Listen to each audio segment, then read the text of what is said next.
So if you're sold out, not only will you pursue what matters, you will possess what merits. A heart that is sincere, that not perfectly, but habitually and constantly and continuously and unendingly chooses Christ at whatever cost.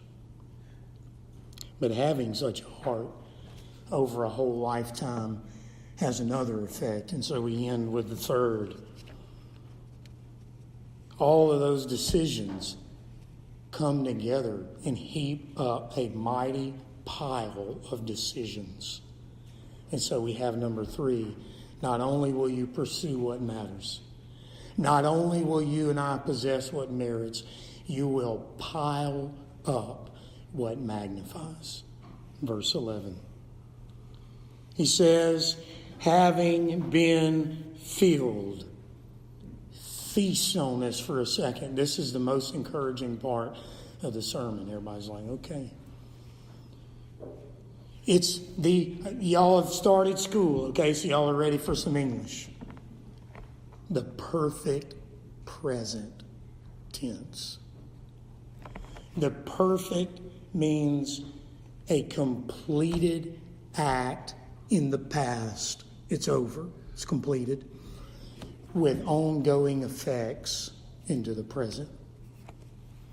The completed part is communicated by the word been, having been, past, over. But having communicates the present effects of what's been. Having been. And the significance of it is Paul having just, his mind was just on the final day, the day of Christ. He's picturing your life as completed. He's saying, and there, when you're standing there, and having been filled, he's picturing the believer's life completed. The harvest has been gathered. The fruit that was going to be produced has been produced. The picture is like a woman bringing in the vegetables from her garden, and she lays it out on the table, and she says, this is what I have to show.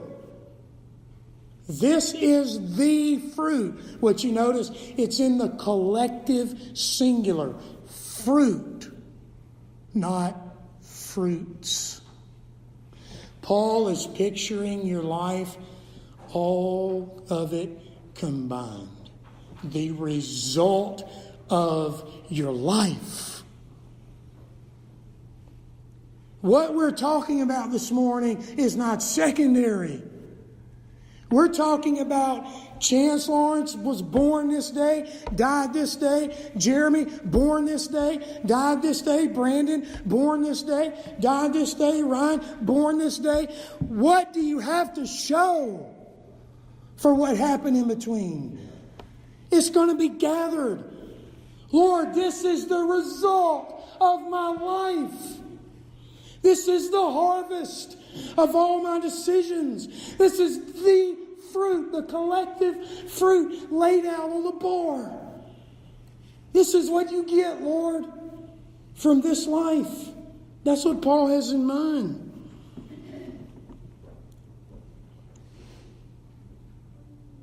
He says it's to the glory and praise of God. How? Well, the same way that Jacob glorified Rachel. I don't have a clue what she looked like, but she must have looked like something. I mean, he just saw her and he started crying. I mean, what does she look like? And then he served for 7 years. Seemed like a short time because she was so valuable to him. Served for another 7 years. So he pursued her over and over and over and over again. And as a result of choosing her over anyone else, he praised her again and again and again and again. And so when we choose Christ over something other that the world has to offer, again our family sees us pursue Jesus. Again we go to church. Again we pull out our Bible. Again we bow our head and pray. Again we pass out a gospel tract. Again we preach. And we glorify Him because we communicate there's a God in heaven and He's worth your life.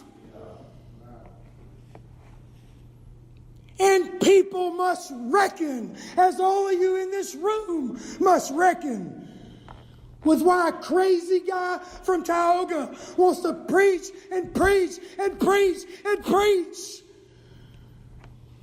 Because he's worth over 1,000 tongues to preach.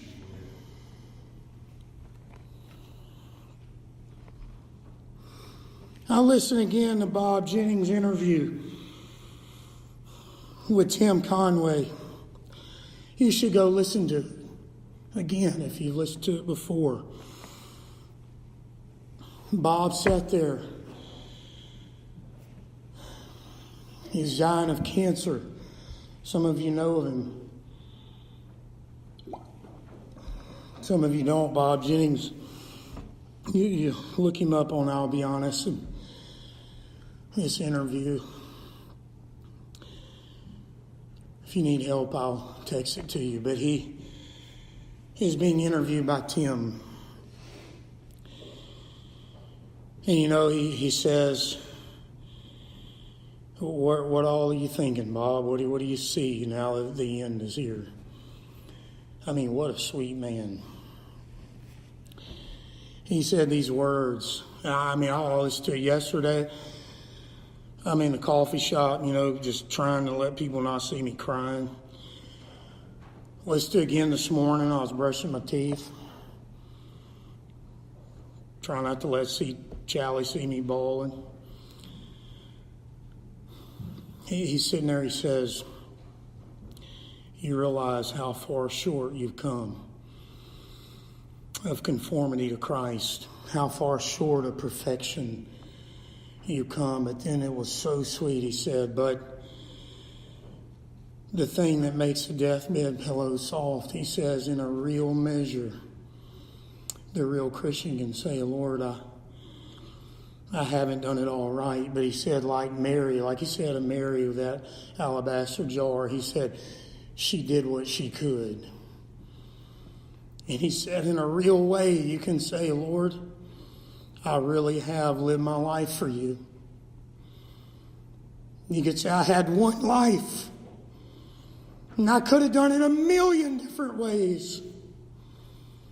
And he says these words, he says, in some measure, you really have given Christ your one life.